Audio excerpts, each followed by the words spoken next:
Sao Paulo, with less than 2 months to go before the world's top athletes and hundreds of thousands of sport lovers head to Rio de Janeiro for Olympics 2016.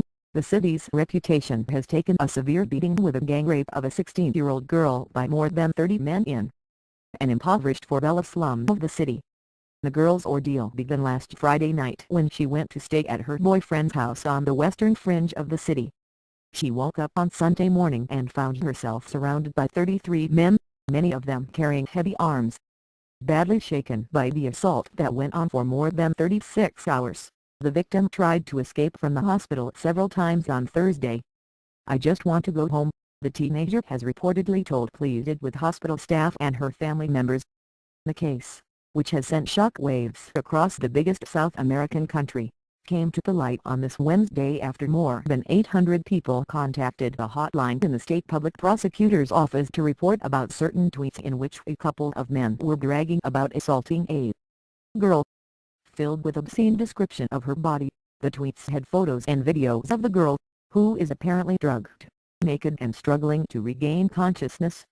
What is causing outrage in this country, where women are 52% of the population, is the fact that the tweets, which have now been deleted, had more than 500 likes and many vulgar comments which blamed the girl for her condition.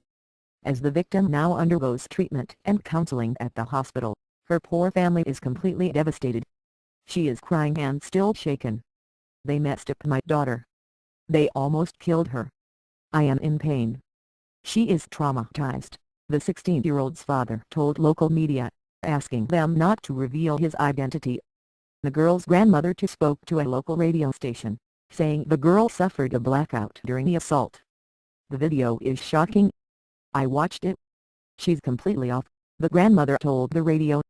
Though sexual crimes are not uncommon in the favelas where armed gangs operate and often target their unsuspecting victims, the brutality of this assault has completely shaken the country. With the number sign "Stop Rape" trending on the social media, thousands of people have asked for quick action against the men responsible for the crime. The police have so far detained only 2 persons. With a sudden wave of crimes sweeping the city that will be hosting the biggest sporting spectacle between August 5 and 21, Brazil's cultural capital is on the edge as anger grows against the city and state governments. It is an act of barbarity and cowardice. The attack on this young woman is also an aggression against all women. We are seeing an increasing dehumanization and disrespect for others. The main victims have been women. Our solidarity with the young victim, her family and all women, said a statement from the Human Rights Commission of Rio de Janeiro. Though the crime has revived the memories of the March 2015 case when an American tourist was abducted by 3 men in a van and raped in front of her French boyfriend, the mainstream Brazilian media has almost blacked out the assault on the 16-year-old girl. This has sparked anger on the social media, with thousands slamming the big media groups ignoring the story. This crime deserved to be reported for several minutes on national news. They did so when the Swiss tourist was raped in India, or when the gringo American was raped in Copacabana, but not now. Cecilia Oliveira, the Rio resident, wrote on Facebook.